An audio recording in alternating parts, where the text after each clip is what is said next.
Before we get into the video, could everyone please subscribe to my Endless Diary Tales channel? Thank you so much. My entire family is forcing me to marry my sister's fiancé, the crippled illegitimate son of the Felix group. Later, Felix started his own company and became the wealthiest man around. My sister immediately regretted it. I'm your fiancé. You're supposed to marry me. In the previous life, Felix did marry her, and he died a tragic death. But now both he and I are reborn. Sitting at the vanity, I let the makeup artist work on my face. Today, I was called up early to get dressed and made up for no other reason than it being my wedding day with Felix. The door creaked open and Tiffany strutted in, her high heels clicking on the floor. She looked down her nose and mocked me. "Coco, you're finally marrying Felix. Are you happy?" I just glanced up coldly at her. "Oh, I'm very happy, as long as you won't regret it later." Hearing this, Tiffany laughed heartily, clutching her stomach. "Regret? Coco, are you dreaming? Why would I regret getting rid of that cripple? Without that burden, my life can only get better." A month ago, Felix was still Tiffany's fiancé. The Portman family and the Howard family had arranged marriages since childhood, with the eldest son and daughter destined to wed.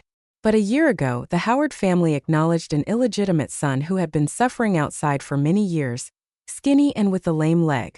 Yet, he was still the eldest son. For the sake of our family honor, Tiffany had to marry him. Upon hearing this, Tiffany cried and threw tantrums for days, making my parents, who adored her, very troubled. They couldn't bear to see her step into such a miserable marriage. Thus, they turned their attention to me, bringing me back from the countryside to marry Felix in her stead. In the previous life, Felix married Tiffany, but just as his career was booming, he was backstabbed by his delicate wife. She leaked confidential information to his half-brother, leading to his downfall and tragic death. But in this life, for some reason, Tiffany persuaded the Howard family to let me marry Felix instead.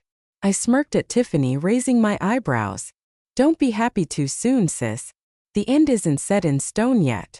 After saying that, I turned and left the dressing room. The ending wasn't set because I had been reborn. As the Howard family's servants pushed Felix in his wheelchair into the hall, the guests sighed. I glanced at the man through the crowd. His face was paler and thinner than a year ago, but still frail-looking. Only I knew this man would later become the most powerful figure in City A. At the wedding in the previous life, Tiffany cried incessantly. But this time I calmly completed my vows. Felix and I, amidst the crowd's curious and mocking gazes, finished this somewhat mismatched wedding. I became Mrs. Felix. After marriage, Felix obviously couldn't continue living in the Howard family mansion. We moved into our new house together. Back home, Felix slowly stood up from his wheelchair, limping towards me. I stepped forward. I tried to help him but was pushed away. Cold indifference filled his eyes. "I don't need your pity." I froze for a moment, then understood. Felix had suffered hardship from a young age, and even after returning to the Howard family, he endured endless mockery from his brother Henry and Mrs. Howard. Under such circumstances, he naturally grew sensitive and fragile. Ignoring his resistance, I helped him to the sofa. "Since we are married, we are one family now. There's no need to reject my help."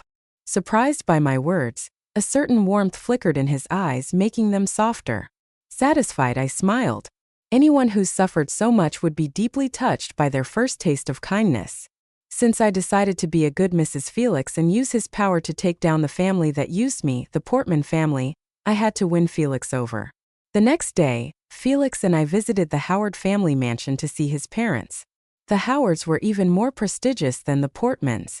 If it weren't for the arranged marriage from years ago, the Portman family wouldn't have been able to reach their level.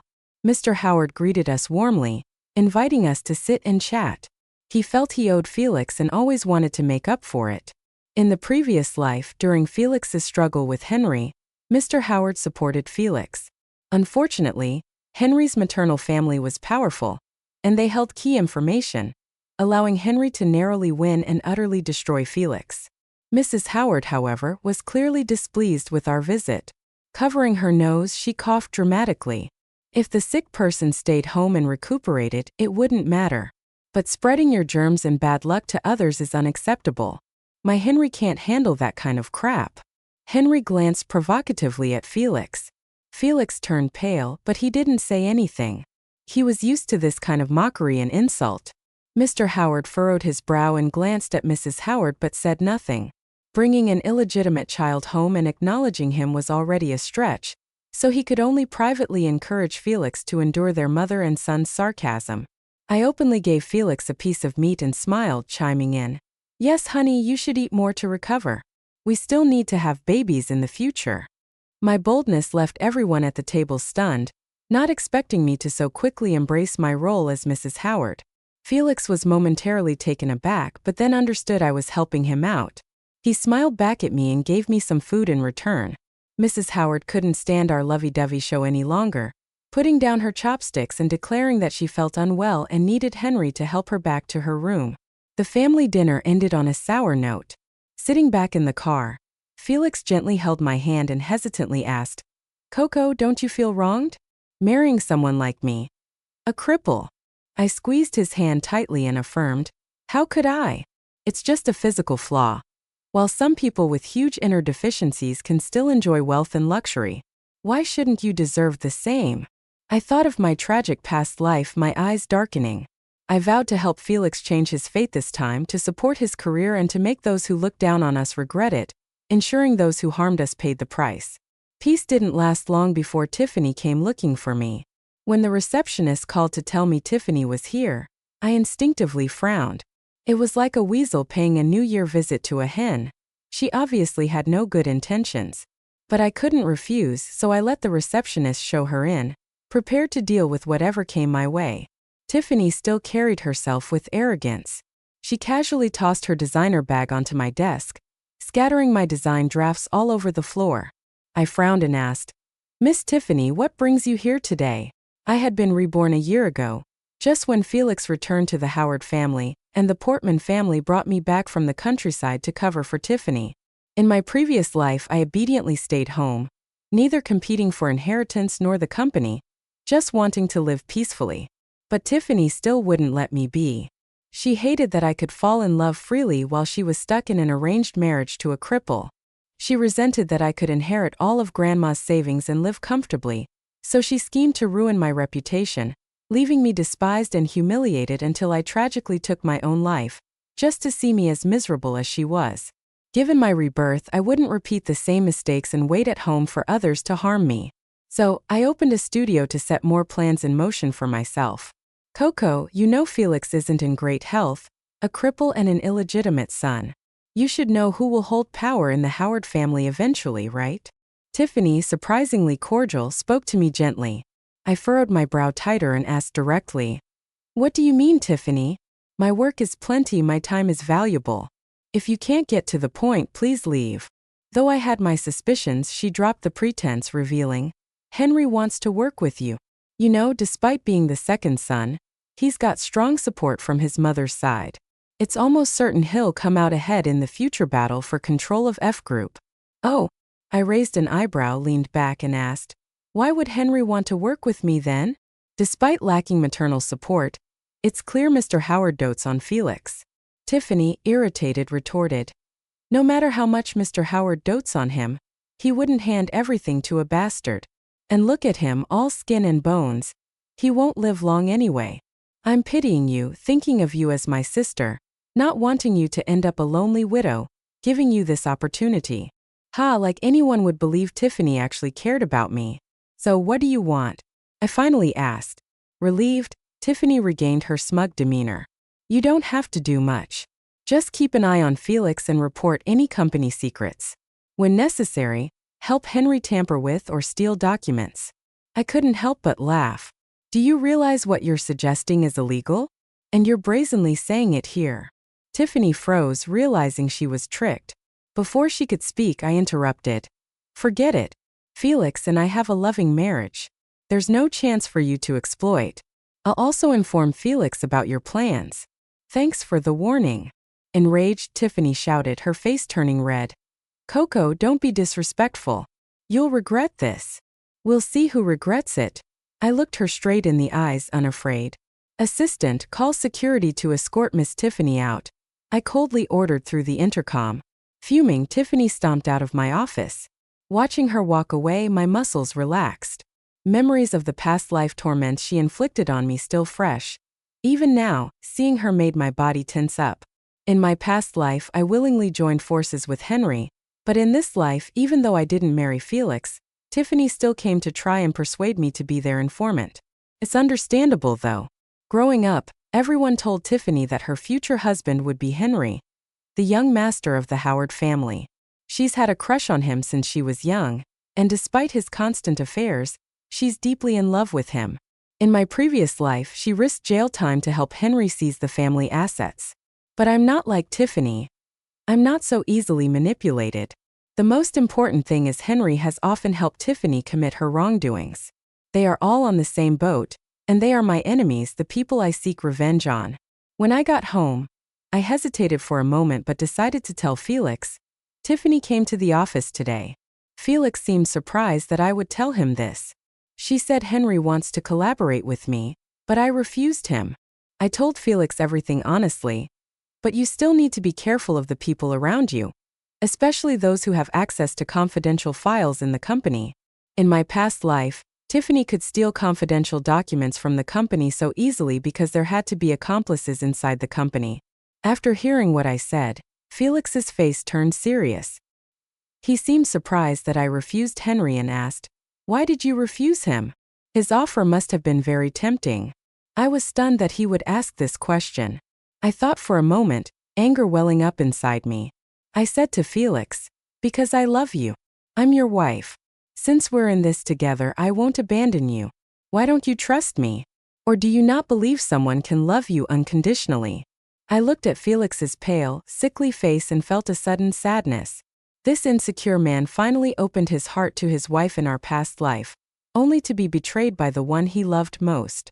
Felix stared at me for a very long time, his lips trembling, then suddenly pulled me into a tight hug as if trying to merge us into one. "Coco, please don't betray me. You're all I have left." During the new year, Felix and I had to go back to the Howard family mansion for dinner. I squeezed Felix's hand to comfort him. He looked up and gave me a small smile. Over the past few months, our relationship had slowly warmed up, and he finally began to open up to me. Mrs. Howard and Henry still treated us with disdain, just like they did 6 months ago. Henry's eyes showed even more hostility, likely because he hadn't expected me to refuse his offer. But he hadn't given up. When I came out of the restroom, a shadow grabbed me forcefully and dragged me back inside. I struggled in the darkness, dim light from outside revealing it was Henry. In the darkness, with the man's heavy breathing and my restrained body, I couldn't help but recall the cold night in my past life when I was framed by Tiffany and raped by a criminal. Luckily, it was winter and I was dressed warmly. Henry pinned me against the sink, holding me tight, breathing into my ear. "Coco, I'll give you another chance. Join me. It's much better than staying with that cripple." His voice was close and he cruelly touched my ear, making me shiver. "No, I won't." I mustered all my strength to refuse, tears welling up uncontrollably. "Oh? Why? Don't tell me you've really fallen for that cripple? Can he satisfy you? If you come with me, I won't treat you badly. And now you have no other choice." He started trying to remove my clothes, and I couldn't help but scream, but Henry covered my mouth tightly. My strength was fading, and just when I was about to lose hope, the bathroom door was forcefully opened. I saw Felix stumble in. Seeing someone enter, Henry relaxed his grip. I pushed him away and ran into Felix's arms, finally breaking into tears from the fear and grievance. Felix hugged me tightly, gently patting my back to comfort me. Henry raised his eyebrows at the scene, loosened his tie, and then behind Felix came the frantic footsteps of Mr. and Mrs. Howard. But Henry didn't panic. He casually waited for them to enter and see the scene. Mr. Howard was so furious that his cane almost wobbled out of his hand. He pointed at Henry and was about to speak, but Henry was faster. "Dad, she seduced me. She waited for me outside the restroom, and when she saw me, she jumped on me and led me inside. She said she preferred me, that my brother couldn't satisfy her, and that he wasn't as good as me." He deliberately dragged out his words, provocatively looking at Felix. I looked up at Felix, whose already pale face turned even whiter. I desperately wanted to explain to him. I didn't. It wasn't me. I know. I believe you. Felix pressed my head back into his chest, protecting me tightly. The truth was obvious to everyone, but no one could say it out loud. That's the reality of a powerful family. Mr. Howard slammed his cane on the wooden floor, the sound echoing through the silent Howard mansion. You. Mr. Howard was so angry he could barely speak. Although his health had been declining over the years, he hadn't expected his own son to commit such utterly disgraceful and unethical actions right under his nose. Mrs. Howard cut him off, saying, "Henry has always been well behaved since he was a child. With so many wealthy young women chasing after him, how could he possibly be interested in a married woman? It must be this vixen seducing Henry." She pointed at me. "Yes, Mom, you know me well." Henry followed her lead, looking pitiful as he reached for her hand. "My boy, you've been wronged." Mrs. Howard patted Henry's hand, acting as if she was about to cry. Seeing this, Felix's eyes darkened even more. "Besides, I can't be sure that if we continue to stay under the same roof, my sister-in-law won't do something outrageous to me," he said, glaring at Felix with a challenging look in his eyes. "A bastard and a vixen who seduces her brother-in-law. How can you still show your faces in the Howard family? You've inherited every bit of that disgraceful mother of yours." Mrs. Howard picked up the taunt, shouting loudly, "Enough!" Mr. Howard banged his cane, his body shaking as if he was about to faint from anger. Felix let go of me and turned to support Mr. Howard. When he turned back, his gaze was icy as he regarded Henry and his mother. "I will leave the Howard family and start my own business. I won't fight you for the F group," Felix said coldly, leaving everyone stunned. Henry and his mother never expected Felix to leave the Howard family so willingly. I was also frozen in place. In my past life, Felix left the Howard family and started his own business, but it was 3 years later. What had happened to change everyone's actions so swiftly? Could my rebirth have triggered a butterfly effect? But I hadn't done anything at all. After leaving the mansion, my relationship with Felix deepened. In critical moments, I could see his concern for me. He noticed both Henry and I were missing from the banquet and, feeling something was wrong, rushed to rescue me without even bothering to grab his cane or wheelchair. Once Felix left the Howard family and started his own business, I could easily see he felt more relaxed, possibly because he no longer had to endure the constant jabs and pressure from Henry and his mother. Howard's help. Felix's company was successfully established and began to operate smoothly. In less than 2 years, Felix had made a name for himself in City A. People said he had a shadow of Mr. Howard in his heyday. At the beginning of the year, there was an auction, and Felix took me to attend it. I was browsing through the auction catalog when I felt a sense of familiarity. Today's first item for auction was a piece of land at the suburban sewage treatment plant, presented as the opening item. I suddenly looked up, remembering. In my previous life, not long after the auction, the government designated this area as the site for a new metro station. It was not only a crucial part of the metro line, but also a connecting point between City A and City B. The government ended up buying the land for several times the auction price. I was about to turn to tell Felix to bid for the land when he had already raised his paddle. 1 million. The crowd was in an uproar. Everyone knew the suburban sewage treatment plant had been abandoned for years, and the land was polluted. It was useless for agriculture, forestry, animal husbandry, or fishing, and being in the suburbs meant no one would go there. Naturally, no one was going to outbid him for this piece of wasteland. Henry, sitting in the front row, also turned to watch the spectacle. Our eyes met, his filled with mockery. Felix didn't make another bid for the rest of the auction. When the event was over and people were leaving, Henry blocked our way. He looked down at us and sneered. "You waste the old man's money on worthless land? The old man must be truly blind to think you could be his successor." His tone was laced with jealousy. Felix ignored him, not even sparing him a glance, and took my hand as we left through another door, leaving Henry seething and pounding the seat behind us. When the abandoned sewage treatment plant was eventually bought by the government for $5 million, Henry was furious. But how did Felix know this land would become so valuable? A strange feeling suddenly stirred in me. From agreeing to change the marriage arrangement to bidding on the sewage treatment plant, the real changes in the story's direction didn't come from me. All of the butterfly effects originated from Felix. A terrifying suspicion crossed my mind. Could Felix have also been reborn? If I could be reborn, so could he. After all, we both met tragic ends in our past life. After this thought took root, I kept testing Felix. But Felix was meticulous in everything he did, never leaving me any openings to test him. After the sewage treatment plant incident, which not only netted us a profit of $4 million but also gained Felix admiration from other companies and some veterans, more shareholders within the F Group began to want him to take over the company. In such a situation, Tiffany and Henry grew increasingly restless. One day as I brought Felix, I happened to catch Tiffany coming to see him at the office. Felix and I exchanged glances. I was suddenly curious about what Tiffany wanted with him, so I hid behind the door, sitting on the sofa and snacking while waiting for her to come up. The door creaked open. I couldn't see their figures or expressions, but I could hear everything clearly. Felix, Tiffany's voice was so sweet it gave me goosebumps. After some hurried footsteps, Felix's cold voice sounded. "Miss Tiffany, stop. It's inappropriate for a man and woman to be so close, especially when I'm married to your sister, no less. Such intimate behavior is improper." "Felix, you know it should have been me marrying you," Tiffany hurriedly said. "We missed our chance 3 years ago, but if I'm willing now, do you still want me?" As she spoke, she tried to lean against Felix, forcing him to take a few steps back. It was honestly unexpected, yet somehow logical that Tiffany would extend an olive branch to Felix. In this lifetime, Tiffany didn't marry Felix, but Henry also didn't want to marry her.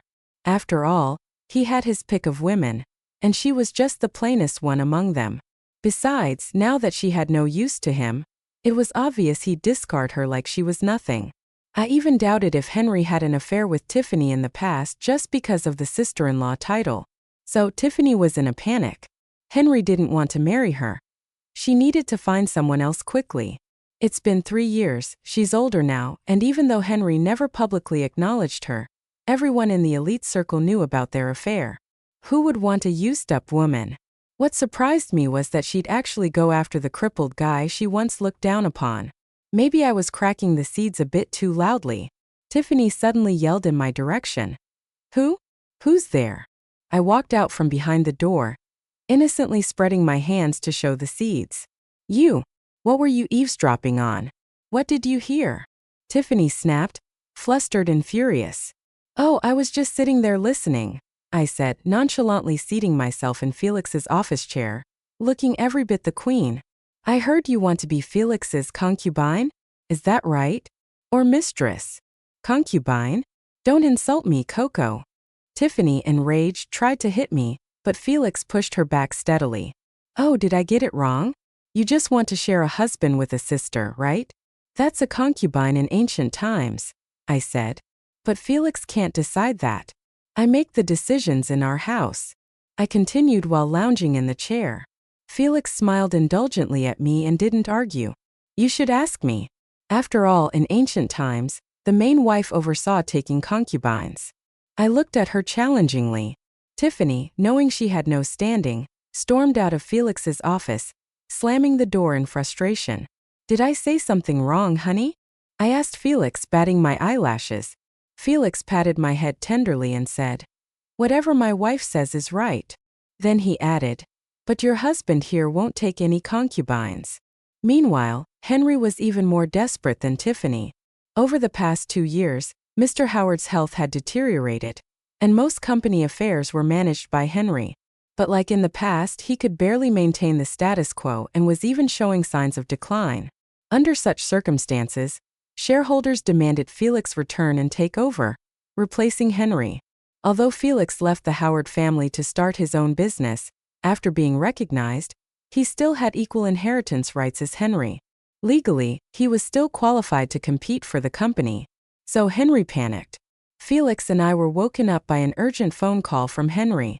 We exchanged worried glances.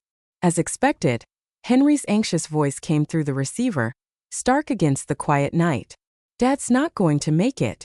He wants to see you one last time. Come home quickly." We hurriedly got dressed and drove to the Howard family estate. Mr. Howard had a few more years in the previous life, but due to a series of butterfly effects, Almost everything had been accelerated in this world. His critical condition was anticipated. The Howard family estate was brightly lit and bustling with people. The entire atmosphere tense. Felix held my hand tightly as we walked in. I could feel his palms sweating. Mr. Howard wasn't a good father or husband, but we saw his guilt and efforts to make amends towards Felix over the years. Despite any resentment Felix might have felt, facing his father's end brought complicated feelings. We were stopped at the door and waited for a long time before Henry came out. He let Felix in but blocked me. "This is a family matter, Miss Tiffany. You shouldn't hear Mr. Howard's final words." I pressed my lips together, saying nothing, and anxiously waited outside. As time passed without movement, Felix still didn't come out. I grew worried, fearing something had happened to him, but couldn't rush in to check. "Worried about your husband, sis?" Henry's now calm voice came from behind me. The urgency from earlier was gone. I glared at him, ignoring his taunt. He wasn't annoyed, just smiled and continued. 3 years ago, you turned me down here. I wonder if you'll regret it after tonight." A chill ran down my spine, sensing something was amiss. Just then, a familiar figure whispered something to Henry. The man wore a bent baseball cap that obscured his face, but his build and profile seemed familiar.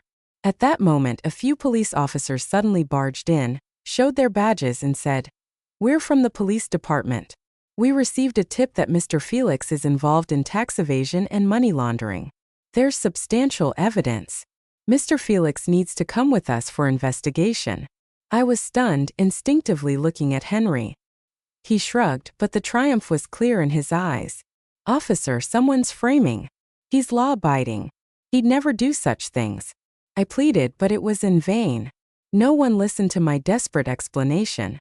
I was extremely anxious, but I could only watch helplessly as the police broke in and took Felix away. Mr. Howard was also shocked by this scene. His breathing became more rapid, and he passed away completely in the middle of the night. This farcical night finally came to an end at dawn. Everyone left the Howard family, and the news of Felix being arrested quickly spread throughout a city. Many opportunists quickly turned to Henry, and Felix's company's stock prices plummeted. It was only then that I suddenly remembered who that familiar figure belonged to. Diana, a core member of Felix's team, had been with him since the company was founded. I had seen her at the company a few times, and she always warmly called me sister-in-law. I never doubted her. But she was at the Howard family last night. I could almost immediately confirm she was Henry's woman. The evidence provided by the police was also from her. I staggered back home, feeling lost, and suddenly noticed something unusual at the entrance. Felix and I both have OCD, and the house is always meticulously organized in our fixed order. But today, the placement of the slippers at the entrance had changed. This wasn't like that when we left last night. Sensing something, I rushed to Felix's study. All the confidential documents related to his work were gone. There's no way this was just a simple burglary, especially at such a specific time last night. I quickly called the police and also asked the property management to check last night's surveillance footage. The investigation result came out quickly. Tiffany was caught. In the interrogation room, I harshly questioned Tiffany on how she dared to use such a low-level theft method. She was bound to be caught in no time. So what? Tiffany's face was full of indifference. "I just need to serve a few years in prison. When I get out, he promised he'd marry me." Of course, I knew who she was talking about, Henry. I thought Tiffany had gone mad. She would do anything to help Henry complete his plan for a sliver of hope. But she was right. Such a low-level and simple operation could indeed deal us irreparable damage. Henry got hold of Felix's company's secrets once again. But just when I was almost in despair, Felix was released, acquitted, and at the same time news came out that Henry was arrested and imprisoned. He had colluded with Diana and Tiffany to steal others' company secrets, and was also suspected of forging evidence to frame others. These charges were enough to keep him behind bars for several years. When I arrived outside the police station, it was already dark. Felix was standing alone under the streetlight, still wearing the coat he hurriedly put on that night a few days ago. His figure looked especially desolate. My eyes reddened almost immediately, and I ran into his arms. Felix held me tightly. "Do you know who your husband is?" How could I be so easily taken down? He gently reassured me. He told me he had long known that Diana was Henry's man, so he purposely kept him close. If you eliminate one Diana, there will be a second James. John, it's better to keep him under my watch. This way I can control his every move. I choked up and blamed him. Next time, don't keep it from me. I worried about you for so long. He hugged me tighter. I was surprised to find that he was standing firmly, holding me without any of his usual signs of instability. Under my interrogation, he finally confessed. I wanted to keep a low profile before to avoid Henry's traps. Oh, so no need to keep low now? I asked, slightly aggrieved. No need. Henry's not coming out. In my astonished gaze, Felix pressed my head into his chest. The late autumn wind was chilly, but his embrace was warm. He killed the old man. I was momentarily stunned, then snuggled deeper into his chest. I no longer cared if he had been reborn. Regardless, from now on, he and I were going to embrace a truly exciting life that belonged to us.